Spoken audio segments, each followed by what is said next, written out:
ಆತ್ಮ ಸಾಕ್ಷಾತ್ಕಾರವೇ ಭಕ್ತಿಯೋಗದ ಗುರಿ. ಭಕ್ತನ ಮನೋದಾರ್ಢ್ಯವನ್ನು ವೃದ್ಧಿ ಮಾಡುವುದಕ್ಕೆ ಮಾತ್ರ ಈ ನೀರಸ ವಿವರಣೆಗಳು ಅವಶ್ಯಕ. ಅವಕ್ಕೆ ಇದಕ್ಕಿಂತ ಹೆಚ್ಚಿನ ಪ್ರಯೋಜನವಿಲ್ಲ. ಏಕೆಂದರೆ ಭಕ್ತನು ತರ್ಕದ ಅಸ್ಪಷ್ಟ ಕೋಲಾಹಲದಿಂದ ತನ್ನನ್ನು ಬೇಗನೆ ಪಾರು ಮಾಡಿಸಿ ಸಾಕ್ಷಾತ್ಕಾರದ ವಲಯಕ್ಕೆ ಒಯ್ಯುವ ಮಾರ್ಗದಲ್ಲಿ ಹೋಗುತ್ತಿರುವನು. ಭಗವಂತನ ದಯೆಯಿಂದ ವಾಗಾಡಂಬರದಿಂದ ಕೂಡಿದ ಅಸಮರ್ಥ ತರ್ಕಕ್ಕೆ ಮಿಗಿಲಾದ ಸ್ಥಿತಿಯನ್ನು ಅವನು ಪಡೆಯುವನು. ಕೇವಲ ಪಾಂಡಿತ್ಯದ ಅಜ್ಞಾನದಲ್ಲಿ ತೊಳಲುವ ಬದಲು ಅವನಿಗೆ ಆತ್ಮ ಸಾಕ್ಷಾತ್ಕಾರದ ದಿವ್ಯ ಜ್ಯೋತಿಯ ದರ್ಶನವಾಗುವುದು.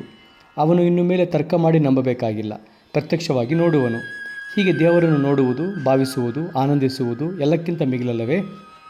ಮೋಕ್ಷಕ್ಕಿಂತಲೂ ಇದು ಮಿಗಿಲಾದ ಸ್ಥಿತಿ ಎಂದು ಸಾರುವ ಭಕ್ತರ ಸಂಖ್ಯೆಗೆ ಕೊರತೆ ಇಲ್ಲ. ಇದು ಅತಿ ಶ್ರೇಷ್ಠ ಪ್ರಯೋಜನ ಕೂಡ ಅಲ್ಲವೇನು? ಪ್ರಪಂಚದಲ್ಲಿ ಇರುವ ಬಹುಪಾಲು ಜನರು ಯಾವುದು ಮಾನವನಿಗೆ ಲೌಕಿಕ ಸುಖ ಭೋಗಗಳನ್ನು ಒದಗಿಸುವುದೋ ಅದೇ ಪ್ರಯೋಜನವಾದುದು, ಉಪಯೋಗವಾದುದು ಎಂದು ನಂಬುವರು. ಅವರಿಗೆ ಧರ್ಮ, ದೇವರು, ಕೈವಲ್ಯ, ಆತ್ಮ ಮುಂತಾದವು ದ್ರವ್ಯ ಮತ್ತು ಪ್ರಾಪಂಚಿಕ ಭೋಗಗಳನ್ನು ಒದಗಿಸದೇ ಇರುವುದರಿಂದ ಪ್ರಯೋಜನವಿಲ್ಲ. ಇಂಥ ಜನರಿಗೆ ತಮ್ಮ ಇಂದ್ರಿಯವನ್ನು ತೃಪ್ತಿಪಡಿಸದೆ ಹಸಿವು ಬಾಯಾರಿಕೆಗಳನ್ನು ಅಡಗಿಸದೇ ಇರುವ ಯಾವ ವಸ್ತುವಿನಿಂದಲೂ ಪ್ರಯೋಜನವಿಲ್ಲ. ಪ್ರತಿಯೊಬ್ಬರಿಗೂ ಪ್ರಯೋಜನವೆಂಬುದು ಅವರ ಬಯಕೆಯನ್ನು ಅವಲಂಬಿಸಿರುವುದು. ತಿನ್ನುವುದು, ಕುಡಿಯುವುದು, ಸಂತಾನೋತ್ಪತ್ತಿ, ಸಾಯುವುದು ಇವನ್ನು ಯಾರು ಮೀರಿ ಹೋಗಲಾರರೋ ಅವರ ಸುಖವೆಲ್ಲ ಇಂದ್ರಿಯ ತೃಪ್ತಿಯಲ್ಲಿವೆ. ಇವನ್ನು ಮೀರಿದ ಯಾವುದಾದರೂ ಒಂದು ವಿಷಯವನ್ನು ಎಳ್ಳಷ್ಟಾದರೂ ಇದು ಅತ್ಯವಶ್ಯಕ ಎಂದು ಅನುಭವಿಸಬೇಕಾದರೆ ಅವರು ಇನ್ನೂ ಹಲವು ಜನ್ಮಗಳನ್ನು ಎತ್ತಬೇಕು. ಯಾರಿಗೆ ಸಂಸಾರದ ಕ್ಷಣಭಂಗುರ ಸುಖಕ್ಕಿಂತ ಆತ್ಮನ ನಿತ್ಯ ಸುಖ ಹೆಚ್ಚೋ, ಯಾರಿಗೆ ಇಂದ್ರಿಯ ತೃಪ್ತಿ ಏನೂ ಅರಿಯದ ಮಕ್ಕಳಾಟವೆಂದು ತೋರುವುದೋ ಅವರಿಗೆ ಮಾತ್ರ ಭಗವಂತ ಮತ್ತು ಭಗವದ್ಭಕ್ತಿಯೇ ಜೀವನದ ಏಕಮಾತ್ರ ಪರಮ ಪುರುಷಾರ್ಥಕವಾಗಿರುವುದು. ದೇವರ ದಯೆಯಿಂದ ಪ್ರಾಪಂಚಿಕತೆಯಿಂದ ತುಂಬಿ ತುಳುಕುತ್ತಿರುವ ಜಗತ್ತಿನಲ್ಲಿ ಇನ್ನೂ ಅಂಥ ಹಲವು ವ್ಯಕ್ತಿಗಳು ಇರುವರು. ಭಕ್ತಿಯೋಗವು ನಾವು ಹೇಳಿದಂತೆ ಗೌಣಿ, ಇನ್ನೂ ಸಾಧನ ಸ್ಥಿತಿ, ಮತ್ತು ಪರ, ಅತಿ ಶ್ರೇಷ್ಠ ಸ್ಥಿತಿ ಎಂದು ಎರಡು ಭಾಗವಾಗಿವೆ. ನಾವು ಇನ್ನೂ ಗೌಣಿ ಸ್ಥಿತಿಯಲ್ಲಿರುವಾಗ ನಮಗೆ ಹಲವು ಸ್ಥೂಲ ವಸ್ತುಗಳ ಸಹಾಯ ಅನಿವಾರ್ಯ ಎಂಬುದನ್ನು ನೋಡುವೆವು. ಎಲ್ಲ ಧರ್ಮದ ಪುರಾಣ ಮತ್ತು ಬಾಹ್ಯಾಚಾರಗಳನ್ನೊಳಗೊಂಡ ಭಾಗವೆಲ್ಲ ಸ್ವಾಭಾವಿಕವಾದ ಬೆಳವಣಿಗೆ. ಇವು ಸಾಧಕನಿಗೆ ಮೊದಲು ಸಹಾಯ ಮಾಡಿ ಅವನನ್ನು ಭಗವಂತನೆಡೆಗೆ ಒಯ್ಯುವವು. ಯಾವ ಧರ್ಮದಲ್ಲಿ ಪುರಾಣ ಮತ್ತು ಕ್ರಿಯಾವಿಧಿಗಳು ಹೇರಳವಾಗಿ ಬೆಳೆದಿವೆಯೋ ಅಲ್ಲಿ ಮಾತ್ರ ಪ್ರಚಂಡ ಆಧ್ಯಾತ್ಮಿಕ ವೀರರು ಜನಿಸಿರುವರೆಂಬುದು ಗಮನಾರ್ಹವಾದ ಸಂಗತಿ.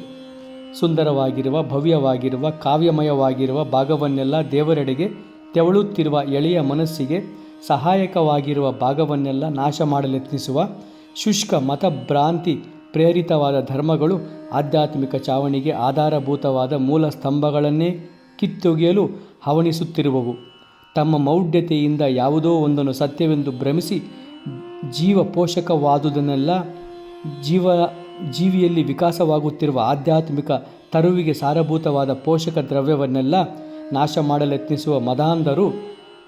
ಮಾಡಲೆತ್ನಿಸುವ ಧರ್ಮಾಂಧರು ಕೊನೆಗೆ ತಮಗೆ ಉಳಿಯುವುದೆಲ್ಲ ತಿರುಳಿಲ್ಲದ ಬರಿಯ ಕರಟ, ಹುರುಳಿಲ್ಲದ ಅಸಂಖ್ಯಾತ ಶಬ್ದಜಾಲ ಎಂಬುದನ್ನು ಬಹಳ ಬೇಗ ತಿಳಿಯುವರು.